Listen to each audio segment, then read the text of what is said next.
Hello and welcome to the Nonprofit Exchange, Leadership Tools and Strategies. Thank you for joining us today. We're excited to investigate Minding the Gap with Nate Turner of Creative Grid Partners. Before we go any further though, we want to remind you about some of the important things that we talk about every week on the show.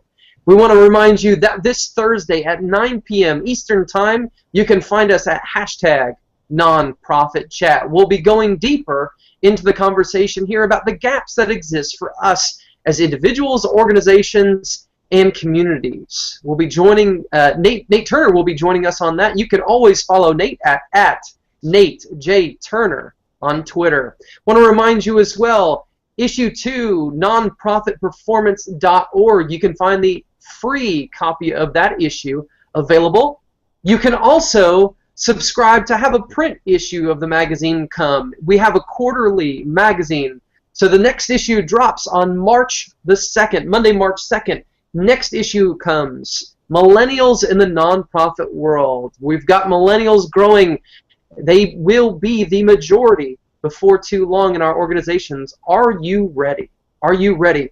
At any time, if you have questions for us, info@centervisionleadership.org. Again, we're so thrilled to have you in. I'm Todd Greer, Executive Director of CenterVision Leadership Foundation. My guest today is the founder, the principal, the man, the myth, the legend, Nate Turner. He is the man behind Creative Grid Partners. He's a pastor, he's a designer, he's a little bit of everything, and we're thrilled to have him here today. Nate, welcome. Thanks for being with us. Todd, I'm so great to be with you today. I'm so excited.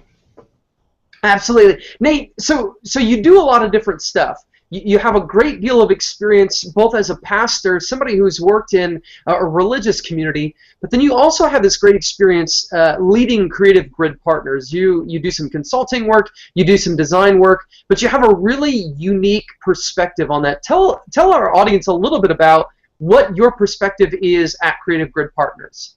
Sure. For me, it's actually been a personal journey. Probably 5 years ago or so, I kind of sat back and I was in the middle of life, and things were going pretty well professionally, and I was enjoying success there. And as I was enjoying that success, I found myself kind of looking around and wondering, okay, well, but what am I doing? And as I began to look around, I just realized, okay, professionally I'm doing great, but really there are a lot of things that I want to be doing that I'm just not. And so instead I was, watching football, or I was, watching SportsCenter for the 100th time in a row. And what I realized was that I was missing something. And as I searched for that, I realized that part of my background was I enjoyed the study of leadership, and specifically with strategic planning. And as I looked at strategic planning, I realized there was a huge niche that was missing within a nonprofit world, and there's just a lot of folks who are looking for, where am I going and what am I doing, and especially even as organizations, what are we doing and where are we going? And they need somebody to be able to help guide them down that path. And for me, Creative Grid Partners really is that. It's running people through a strategic grid, but thinking creatively about, okay, what kind of organization are we going to be? How are we going to become who we want to be? That's really interesting, Nate. And one of the things I love as I got to know you a little bit over the last couple months here is you don't have a one-size-fits-all type of mentality in your approach, right? Your approach is very unique to the individual, the organization that you're working with, correct? And really it has to be in some ways, because we're very collaborative. We like to work with a team of people who are going to be walking through the process together, because we believe that the ideas and the thinking of the team is better than my thinking or your thinking or somebody's book that they've gone and read. They know their organization and their clients. They know who they're dealing with way better than we do. So why am I going to come in, try to tell you exactly what to do when you probably already have most of the answers locked in you somewhere? And my job is to help you bring those out. That's a great point. I love that concept. So we're today kind of talking about what tends to happen for us as individuals, organizations, communities even. We call it the gap, kind of. It's that place that's sitting out there. Nate, you've mentioned to me before that this is not just an organizational thing for you. It started with a personal realization, right? Right, and it comes back to that moment where personally I had fallen into the gap. The gap for me is it's the difference between where I was and where I want to be, and I end up somewhere in the middle. And it's kind of like as organizations, we create the organization and we have this idea, we start this journey and we have a vision of the future and we know exactly where we want to go and we have this idea that's out there and that's where we want to be. And we as we start the organization, we're excited and we've done everything the right way. It's going to be a fully funded, exciting organization with great clients or great members or great individuals, or for us even, it's a great life, and we have this idea of this perfect future for us. And we get started, and once we get started, all of a sudden we realize that we're somewhere else. We're not where we really wanted to be, and we are in that gap in between where we started and where we want to be, and we're stuck. And for us, that's really difficult because we ask the question, okay, well, how did I get here, first of all? I mean, that's the first question that I asked personally. And I was in a place where I was not where I originally wanted to be. And if I looked up and I said, okay, what was my plan? Well, I'm nowhere near where I wanted to be. And so I said, for organizations, we start off with a target audience. We start off with a business plan. We build a strategy. And even though we do everything right, somehow it seems like we end up somewhere other than where we wanted. And that's the gap. Yeah, that's a really tough thing, Nate. And I think what you're hitting on is something that many of us struggle to deal with. We struggle even from the recognition perspective. How does what does it take for somebody to recognize the gap between what they desire and where they actually are? What do you think? I think there's got to be a lot of honesty.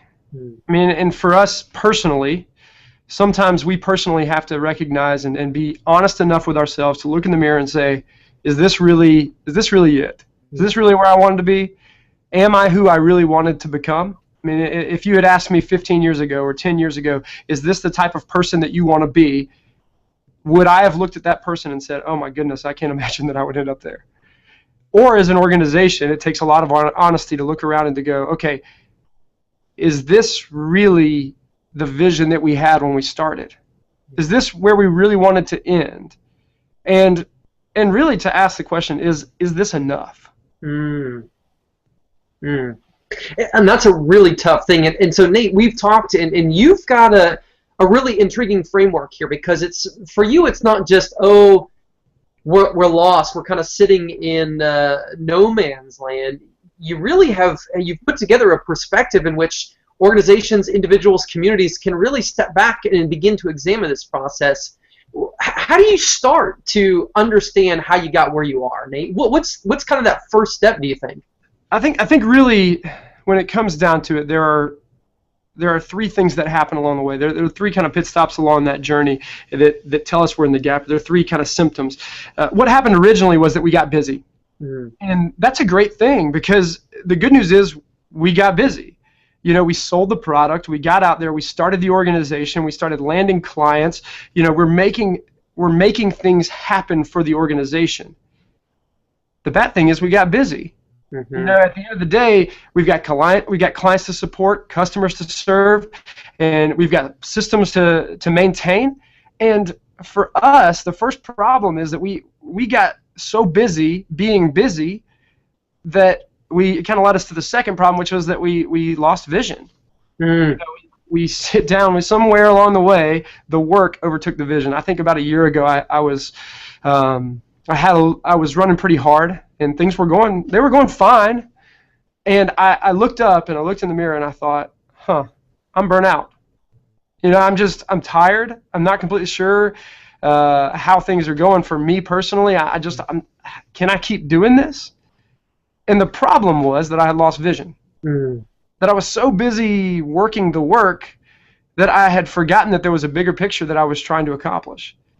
And for us, when we lose that vision, we kind of settle for what we have instead of what we always wanted.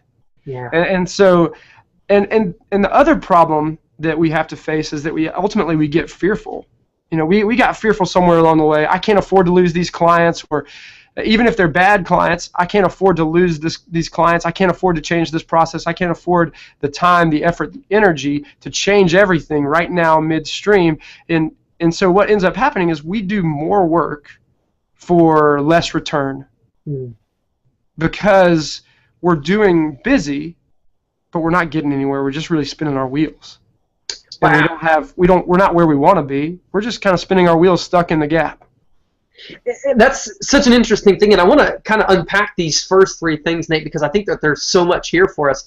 I love that idea, and I say love and hate at the same time, that we're spinning our wheels, and I think part of that is because in our society we've equated busyness with productivity, right?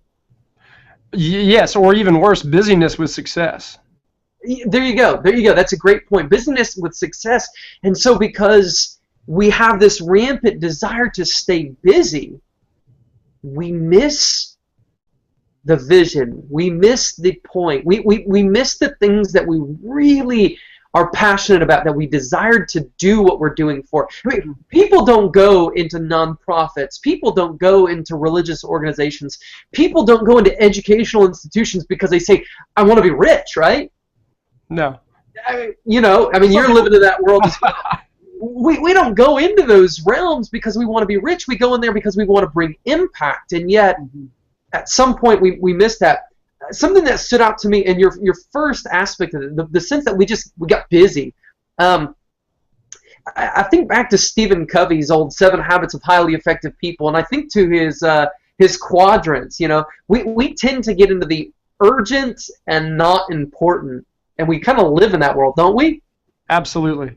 Absolutely. I mean, we have, if you think about your inbox today, I mean, it's 2 o'clock Eastern on a Tuesday, and most of us are wondering, okay, how am I going to finish the amount of work that I have for this week?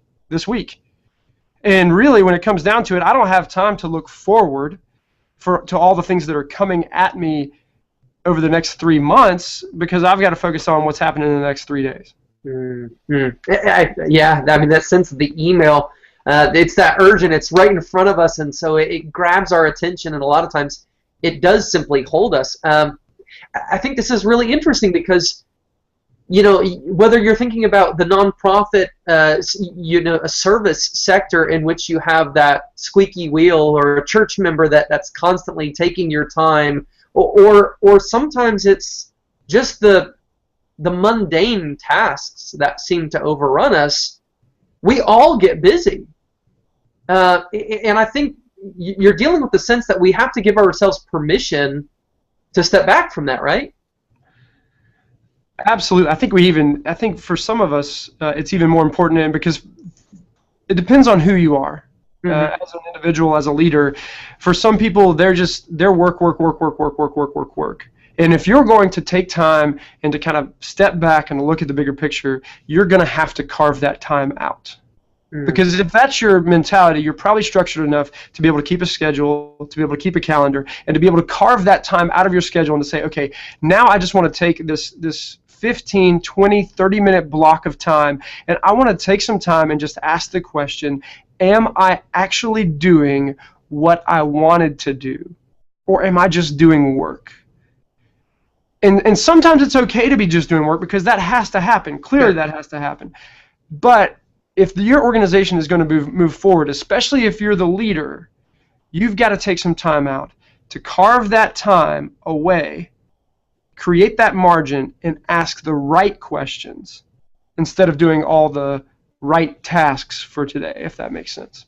Nate, I think that's really significant, because when we start to put this in perspective, we can almost think about this like a marriage. There are a lot of times in a marriage we're so busy going through life that we forget that we're going through life together. You talk about the sense of losing vision. I think a lot of times marriages simply end in part because the vision, the end product, so to speak, that people had as they were standing at the altar getting married, it's blurred, and we lose sight of that. And I think you're absolutely right.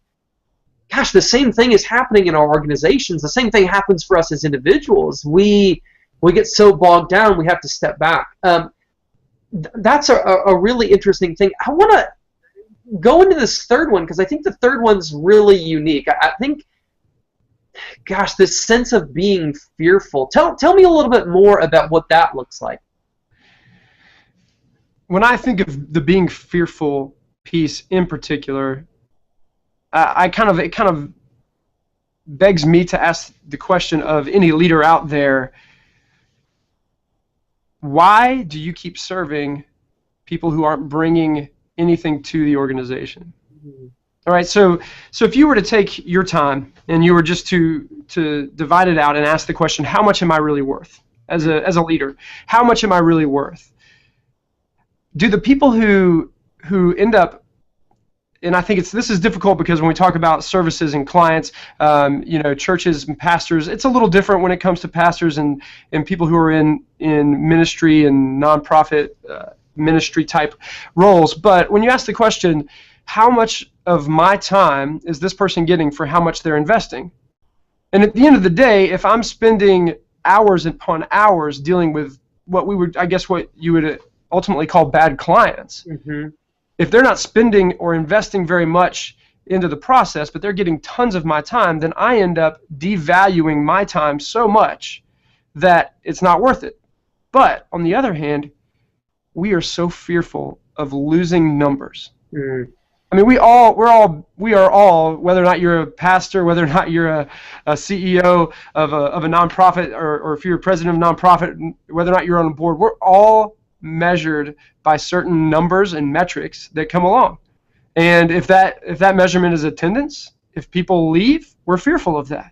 Mm-hmm. If it's the bottom line, we're fearful when that number goes down. So we feel like I can't afford to lose these clients. I can't afford to lose what I have because I might lose my job. And we're so afraid of losing what we have that we'll never get better. Mm. That's so funny. Folks, Nate is from the Atlanta area. I grew up originally in Southeast Michigan, so Nate and I have kind of had a conversation recently about this very idea of losing somebody. Sometimes you almost have to cast somebody aside in order to be able to focus. You have to trim the tree back in order to get good fruit, right?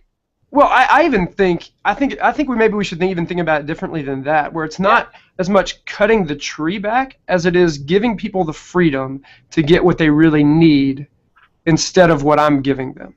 Mm. In church work, a lot of times we look at people, and we have a very clear philosophy here in our church: you love people in, you love people out. And if people decide they don't want to be a part of our organization, our church, we do our best to help those people land somewhere that's right for them. Mm. Because if our organization isn't right for them, or if you're a nonprofit and your organization isn't right for that client, there is a right organization out there. And so when we begin to take that positive mentality toward it, instead of, I think, trimming away certain clients or trimming away people, in our organization, it's, you don't kick people out of the church most of the time. I mean, that's just not really something we do. But you do help people find a place that's right for them. Yeah. Because if they're frustrated here, ultimately if they're bad members here, there's something about who we are that doesn't mesh with who they are. Mm-hmm. So let's help them find a church or an organization that fits who they are, so that they'll be excited and passionate about what that organization is doing. And I think that even goes for clients sometimes. Mm-hmm. Because there are certain clients that need another organization and what another organization brings to the table more than what they need our nonprofit or our organization for. I think about it even in terms of Creative Grid, what I do with strategic planning. There are other people out there that do what I do, and they do it. Some of them do it much better than I do it. And I'm perfectly fine admitting that here in front of everyone. But if there's another organization that does it better, I am more than happy to tell them, hey, you need to talk to this person, or you need to go talk with this organization, because they're going to be able to help you walk down the right path. There are different styles of coaching. I do coaching as well, and as I do leadership coaching, there are certain things that I bring to the table that are great for organizations or great for a leader, and I'm the best fit for them. But I have friends who are better fits for some clients, and I'm pushing people that way. And I think when it comes to letting people go, we're not as much cutting them off as we are giving them what they ultimately want and need. Because the weird part about that is when they're with us, they're in the gap. It's an interesting point. I think some of what goes into this as well is we have to value our own time as leaders, as organizations, to be able to maximize the impact that we can bring. I think about the sense of if you're spending 80% of your time on 20% of your population that are bringing little to no impact, then again we've got to ask some questions. So we've got some things that we've identified, the gaps. We're identifying those things. So Nate, rather than just leaving us here in the gap where we all feel lost and lonely and just want to hang our head, how do we get through the gap? How do we continue the process, the journey in front of us? What do you identify there? Sure. I think there are, as we look at it, there are kind of four pathways out of the gap or out of the valley, whatever you want to call it. The first is to reevaluate our value, what we were just kind of talking about. But really, that's even more so asking, what's my product or what's my organization worth to a good client? How valuable is it to a client that's going to be, or a member that is going to be the type of person we want? And the question that we also have to come to with that is, have I cheapened my value? Have I dropped my value in order to get a mediocre client? Because for so many of us, we price ourselves out of good clients by pricing ourselves too low. If you were to call me, I'm not going to give you the super cheap discount just to get you as a client, because of the fact that then my product's not worth anything. And I end up getting a client that thinks I'm worth nothing. And so sometimes we price ourselves out of better clients by pricing ourselves too low. So there are some nonprofits out there that need to figure out, okay, we need to start asking for more money in donations because we're worth more. Ultimately, we're not just cheapening our value, we're cheapening the experience we bring to the table. We bring expertise and experience to the table, and we're cheapening that expertise by not asking for anything in return.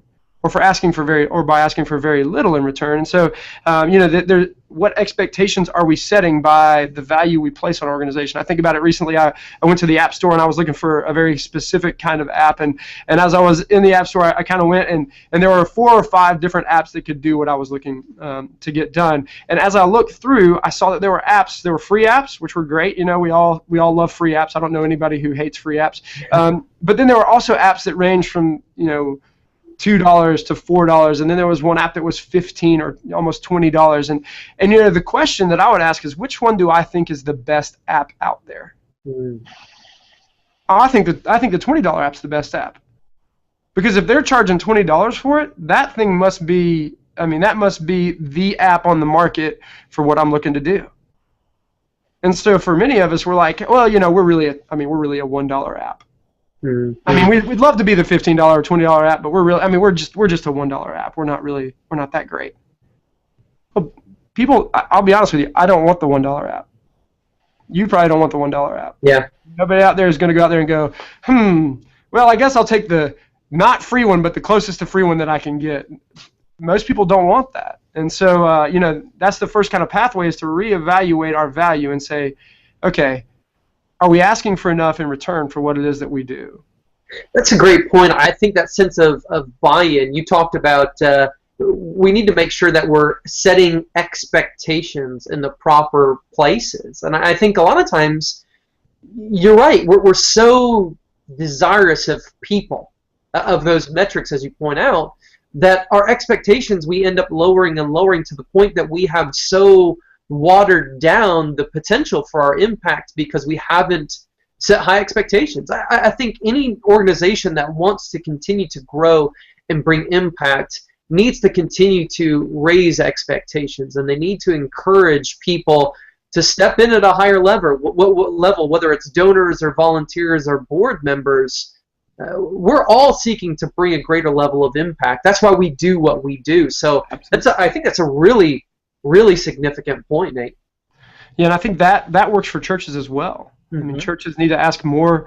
If you don't ask for anything from people when they walk through the door. Now, granted, if they're brand new and but if they're bought into your organization and you're asking for nothing from them, then they don't see a ton of value in your organization. You're a great place to sit.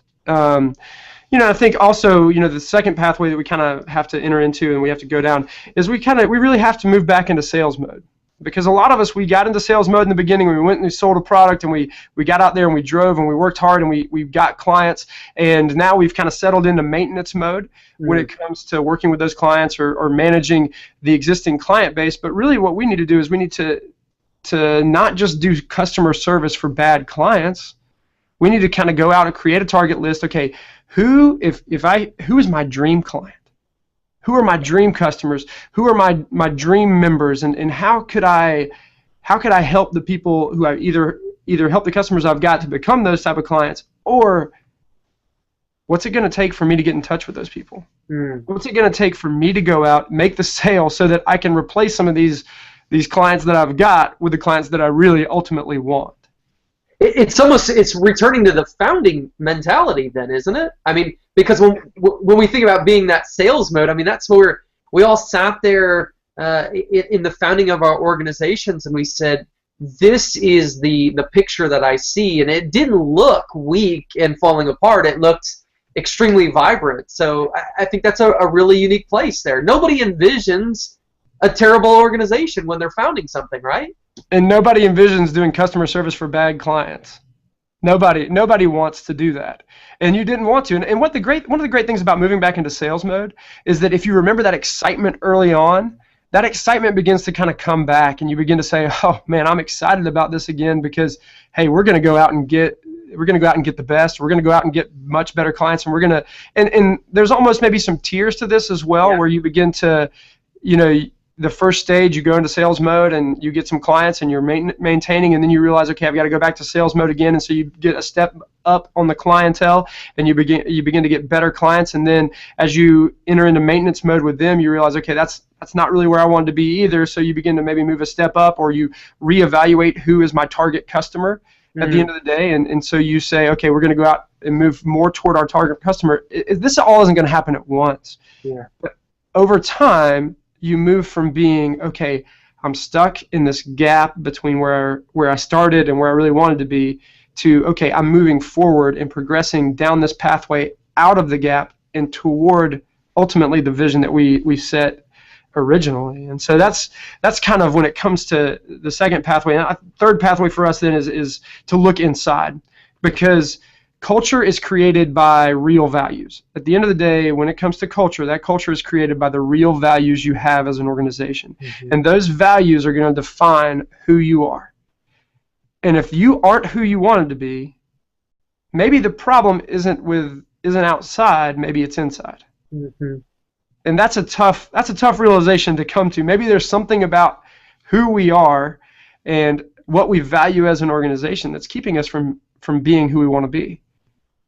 Yeah, and that's difficult. It's a very challenging piece, and again, I think something like that takes, you talked about honesty before, it takes honesty and humility together, that idea of being able to accurately understand who we are and what we're doing, to know, are we really bringing the impact that we saw?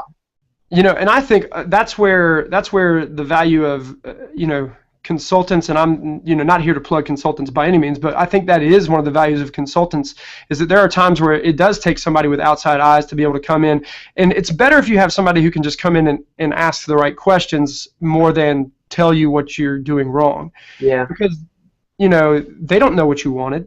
People who are going to just come in and tell you what you're doing wrong, they didn't know what you wanted when you started. They can assume what you wanted, but they're not going to ask you the right questions to find out, is this who you really want it to be? But sometimes it takes an honest look. I mean, walking around your facility and just asking, is this what we really wanted it to look like? And walking through the front door and asking, okay, if I were coming in for the first time today, is this really the first impression that I would want to give? And so, is who we are serving our clients, or is it serving the clients we would want to have, or is it serving the clients that we ended up getting? And that's funny, because I think that goes on so many pieces. I think it goes into our sense of leadership. I think it goes into the user experience. I mean, just having people go through your website and ask, does this work? Does this make sense? I mean, the simple things that are part of the fabric, the core of who we are, those stories, those norms, those processes that we have, do they make sense to the point that we can really get where we want to go. That's a really important thing, because I think sometimes we end up attracting something that we don't desire to attract simply because we don't have the alignment that we desire. Yes, I would agree, and that also kind of brings us down to that last piece of the last pathway out, which is really the processes that we have. The processes that we have are getting us the results we're having. I mean, that's just kind of the way it is. I mean, that's a very simple principle that we kind of all know, but sometimes we forget that ultimately the processes that we have gotten us the results that we're getting, and so something about the processes that we have are getting us the clients that we have. And there's something about the way we do things or who we are that is maybe drawing bad clients to us. And so, or maybe we're not finishing the drill. Maybe the best clients have already come through the door and they've said, you know what, really, we really loved your product, but the process was terrible.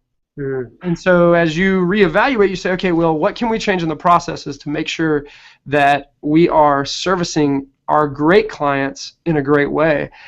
Because there may be a gap somewhere in our processes. Maybe our processes are also living in the gap between where we started and where we would want to be, and we've got to move them forward in order to be able to maintain and to keep the best clients. That's I think it's so important, because what you're talking about here, and again, you mentioned we've got to have this continual reevaluation, and I think a lot of times, whether it's our team, our customers, our audience, so to speak, we're not giving them the permission to give us this insight as well. Have you seen anything in your experience, Nate, that you would say, you know, this is how you go about giving somebody permission to help you in this continual reevaluation process? The biggest thing that I've seen are leaders who are willing to hear and not respond.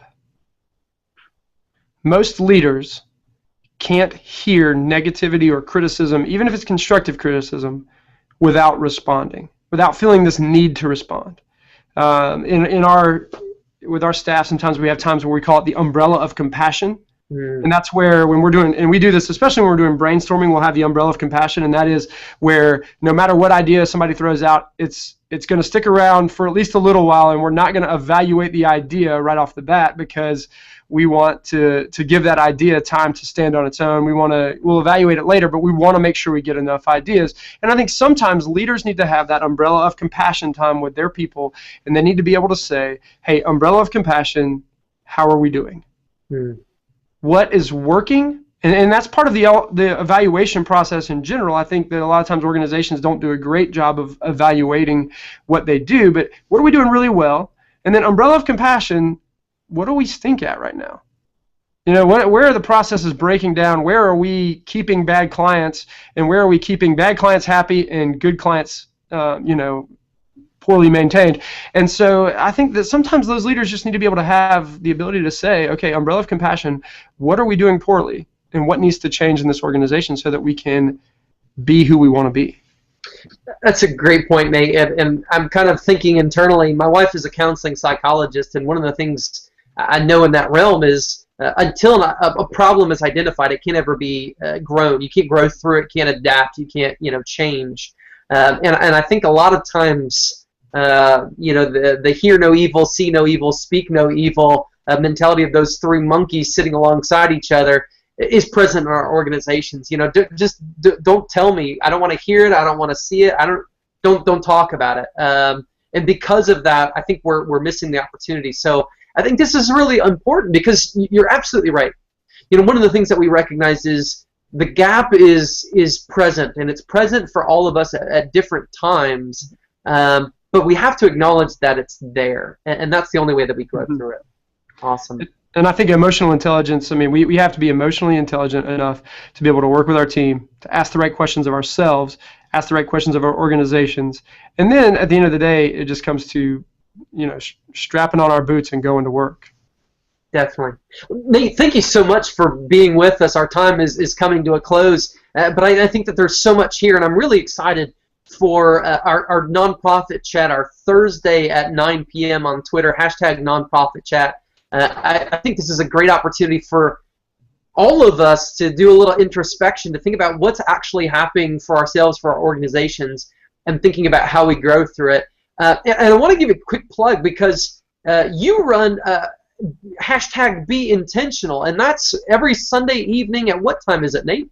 9 p.m. Yeah, we run Be Intentional every Sunday evening at 9 p.m. and we kind of focus on organizational strategy, productivity, but then also every once in a while we've done chats on how do you be intentional in the way you rest and the way you vacate, take vacation and really cut loose. We talk about trust and conflict, all kinds of elements that we feel like, I mean, for me, we don't get into the gap in a day, and we're not going to get out by accident. And so we're going to have to be intentional to get out of that gap. And so for me, that Be Intentional chat is, I learn as much every week as I'm putting out there. Of course, I put my answers out there, and most of the time I look at somebody else and say, wow, I kind of wish I'd said what they said, you know. Sure. That's a great chat we do Sunday evenings, 9 p.m.